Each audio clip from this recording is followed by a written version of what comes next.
este túnel tan oscuro, y para alegrarnos un poquito en la tarde, pues parece que podemos tener alguna esperanza. Nos van a hablar del doctor Israel Pérez, del Ramón y Cajal, de los nuevos recubrimientos como prevención de la infección. Bueno, me sumo al agradecimiento a Link. Muchas gracias, Miguel Ángel y Juan, y a toda la empresa por juntarnos y estar en este foro, y al doctor Vaquero por la presentación. Bueno, cuando nos enfrentamos a... Tenemos una carrera por la superficie del implante en todo tipo de cirugía. Yo soy un cirujano oncológico, con lo cual voy a dar un poco más la visión desde nuestra parte. A lo mejor puede variar un poquito con la que tengáis vosotros. Pero tenemos unos factores que dependen del paciente, dependen del cirujano, pero es verdad que el riesgo de infección, pues aquí lo tenemos, ¿eh? Dependiendo del nivel de complejidad de la cirugía y de la localización anatómica, pues cada vez se va incrementando. Este trabajo que publicó hace un par de años el profesor Capana sobre riesgo de infección en pacientes con megaprótesis, pues bueno, afecta, como vemos aquí, es un estudio bastante concienzudo, os recomiendo que lo leáis, cómo hay una enorme cantidad de situaciones que van a afectar que el paciente aumente la posibilidad de infección.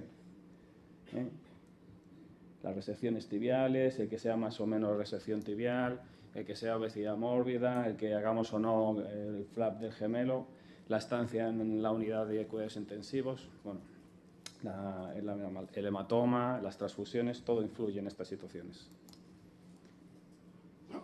Y lo que queremos lo que queremos es intentar prevenir que estas situaciones pasen. Antes estábamos hablando de que no conseguimos encontrar los gérmenes.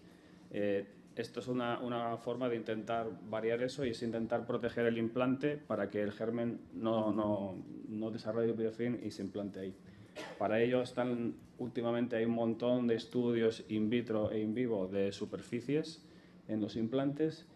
Están estos trabajos publicados por un grupo chino y por el grupo de Sancineto en el Hospital Italiano de Buenos Aires, que lo que hacen es recubrir clavos estándares en revisiones complejas de osteomielitis y de cirugías, y los recubren con cemento, y eso lo utilizan como una estabilización primaria para luego hacer la reconstrucción secundaria de todo el miembro. La verdad es que es un trabajo muy bueno. Y finalmente tenemos los estudios clínicos sobre las prótesis recubiertas con yodo, que están utilizando principalmente los japoneses. Hay muy poco publicado, yo solo he encontrado 2, y luego está el recubrimiento con plata, como ha comentado mi compañero de Barcelona. Sobre la carrera sobre la superficie de implante, pues hay estudios in vitro e in vivo que se están desarrollando, pero digamos que el primero que tenemos conocimiento son los clavos recubiertos con gentamicina de Sintes, y que parece ser que en la utilización en cirugía séptica pues obtenían mejores resultados en cuanto a tasas de reinfección en el tratamiento de estos pacientes.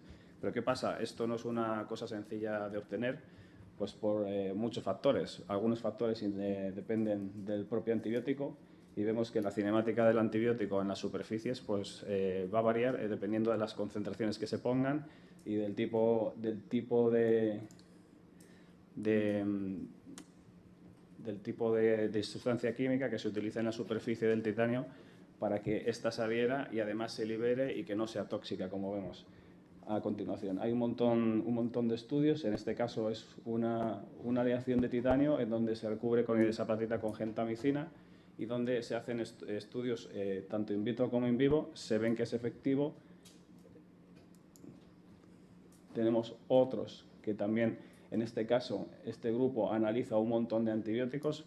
La mayor parte de ellos analizan 1 o 2. En este caso se analizaron un montón de ellos, y se vio que tanto con la cipro, con la genta, como con la colistina y también la daptomicina tenía una efectividad tanto in vitro como in vivo, y con una buena seguridad para las células que hay alrededor. En este caso los ostecitos y los fibroblastos, que son los que nos hacen que vaya a consolidar la fractura o en la implantación, la integración del implante. Luego están también los recubrimientos con celulosa, donde se adhieren los antibióticos, y vemos cómo son ya nanopartículas, que son las que se van a liberar y van a inhibir el crecimiento de estos gérmenes. o algunos utilizan bacterias estándar, otros utilizan bacterias resistentes, tanto el estreptococo como el estafilococo, pero no se utilizan y no se testan para todas las bacterias que tenemos y que nosotros nos encontramos en muchos de estos pacientes. Más estudios con antibiótico, en este caso testaron con antibióticos en superficie, testaron con la vancomicina o la vancomicina más el meropenem, pero ellos hacían la pregunta de ¿qué hacemos? ¿Solo una revisión en un tiempo? ¿Cuál es el mejor caso? Para esto es fundamental, además, tener el germen identificado siempre que hacemos este tipo de implantes. Además, se hacen también modificaciones, no solo con antibióticos, sino que se utilizan también, como en el caso de la plata, se utilizan tanto el magnesio, la plata adherida a nanotubos, y también el selenio. Son todos estudios que están en desarrollo, pero que pueden ser una nueva vía, una nueva abertura para cubrir estos implantes y que intentar reducir las tasas de infecciones en revisiones complejas o en cirugía tumoral, como es en nuestro caso. Esta es la experiencia que tienen los compañeros japoneses y que presentan en los congresos de tumores a los que van. Y la verdad es que de los dos papers que han publicado, solo tienen un caso de infección y lo utilizan tanto en pacientes tumorales como en pacientes que tienen una situación de mayor debilidad, con muchas comorbilidades, con cirugías complejas, y solo han publicado una infección. ¿Cuál es nuestra práctica? La práctica en nuestra unidad, pues el recubrimiento con plata. Hay un montón de bibliografía ya que se está publicando en cuanto a seguridad de los iones, en cuanto a coste-efectividad y en cuanto a la mejora en las tasas de infección en pacientes complejos como son los nuestros. Voy a presentar un par de casos que tenemos en la unidad. En este caso es una señora de 52 años, cuando la intervenimos nosotros por última vez, que había tenido múltiples intervenciones, se operó de un sarcoma de Ewing en el 91, no tuvo infección en la primera, en la segunda revisión, pero ¿qué pasa con estos pacientes? Que los supervivientes a la larga pues necesitan cirugías, o porque tienen una fractura, porque les fracasa el mecanismo de aparato extensor, porque hay que recambiar los bushings, algún problema, en alguno de ellos se nos infecta. Y tuvo un montón de cirugías hasta que ya nos decidimos a hacerle un recambio en 2 tiempos. Y para este caso, y esta paciente además era una obesa mórbida, que el doctor Sánchez Campo, que es mi mentor y mi jefe en la sección, pues dijo hasta que no la volví a operar, hasta que no redujera el peso. Ella se hizo una cirugía bariátrica y redujo 40 kilos. Y este es el caso, que una prótesis, una COTS bien integrada arriba, bien integrada abajo, pero bien infectada también durante un montón de años.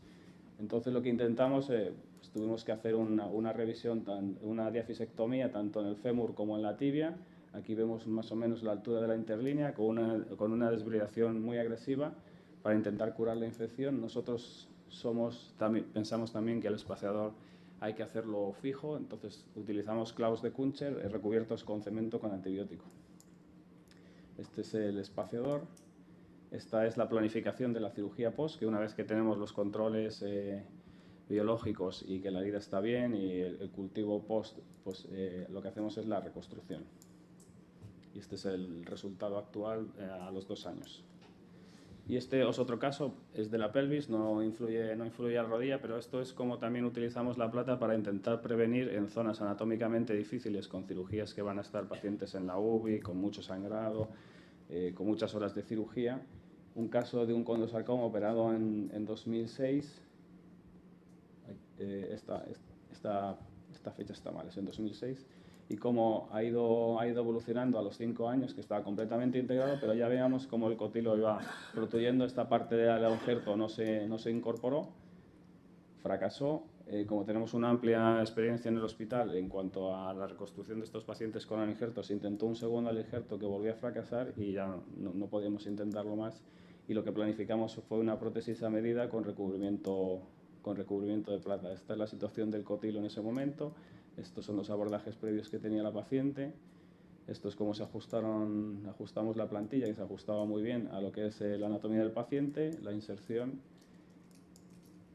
la radiografía intraoperatoria y finalmente cómo quedó. Tuvo un seroma posoperatorio que tuvimos que revisar a las 2 semanas. Se limpió el seroma, los cultivos estériles y esto es a los 6 meses de seguimiento. Esto es como estaba previamente y cómo hemos reconstruido parcialmente lo que es el centro de rotación de la cadera. Ahí. Y bueno, este es debería de activarse.